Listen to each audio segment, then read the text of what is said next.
AG, how you? I did want to bring up, let the people know, one detail about Nip's shooting was that the prosecutor said, I didn't even know this, but just looking from the footage, you could tell someone was up as far as that.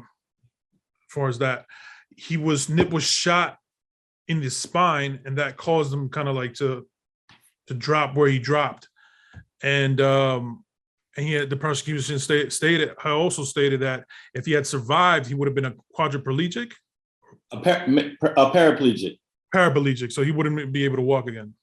That's correct. If he was able to survive this attack, the bullet that severed his spine would have rendered him a paraplegic probably for the rest of his life, because it was major damage to his spine. And with our current medical technology, we haven't figured out a way to reverse that type of injury. So he would have been in a wheelchair. Right. And he was, come to find out, he was shot 10 times, I believe, right? Well, that was in the opening statements that was said. We haven't got specific testimony. The coroner hasn't testified yet, but they said 10 or 11, wow. Which I thought was interesting because they didn't, you would think they would know the exact number, but right. I believe I heard 10 or 11 shots. I don't know if, 10 or 11. Yeah, I didn't even know that he was shot. He was even shot in the head. Can you, I know we discussed this before, can let you know the details of his head wound? Yeah, actually on day one, Cowboy testified of the injuries that he saw on Nip because he ran out of he testified that he was inside the break room inside the Marathon store, and he ran out and he started to hold the injuries that he saw. He saw a bullet hole somewhere near the lower abdomen, and then he saw another bullet hole somewhere between the neck and shoulder area. And he said he noticed some bleeding coming from his head, but he wasn't sure where it was coming from.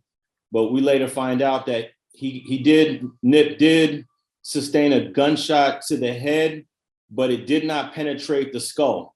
So it sort of ricocheted, it entered his head and came back out and didn't penetrate the skull, didn't penetrate his brain, didn't do any sort of brain damage. But he did, a projectile did hit him in the head. And off camera, you had told me you believe that he had most likely suffocated to death because. I think there were 3 gunshot wounds to the lung, and that's pretty tough to survive because immediately your lungs will collapse. And I know a couple of people that have been shot in the lung and dealt with a collapsed lung. And everyone that I know that has been shot in the lung and survived talked about almost dying. But it's usually one bullet to hit, you can survive. I definitely know you can survive getting shot in the lung with one bullet. But I think I heard 3 shots to the lung. So my guess is I'm just speculating that he suffocated. He wasn't able to breathe.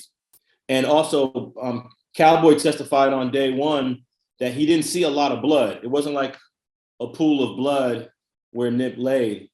So he may not have died from blood loss or perhaps not being able to breathe from the lung injuries.